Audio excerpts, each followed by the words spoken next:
زعماء الأصنام الحمد لله اهتدوا وجاءوا بالأصنام لتحرق. كل حمل صنمه وجاء به.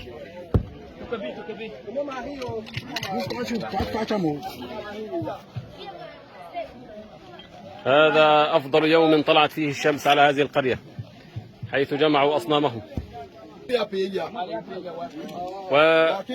وزعماء الأصنام هؤلاء سيعيدون نطق الشهادة بعد اللقاء الخاص به.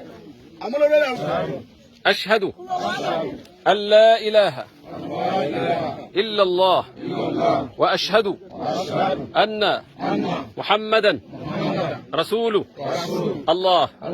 أشهد أن لا إله إلا الله وأشهد أن محمدا رسول الله.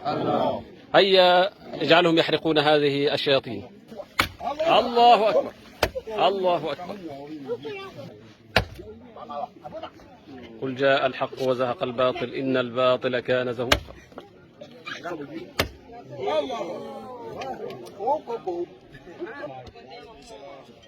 وقل جاء الحق وزهق الباطل إن الباطل كان زهوقا.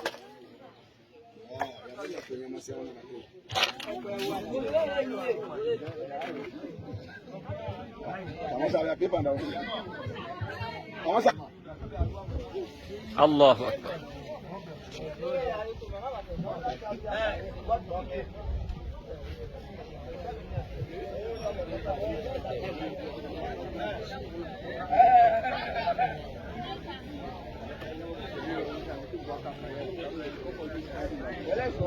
في محفل كبير تخلصت القرية الكريمة من أصنامها وأسلموا جميعا، والحمد لله رب العالمين في هذا اليوم الطيب، يوم 12 من شهر جمادى الآخرة سنة 43 و400 وألف.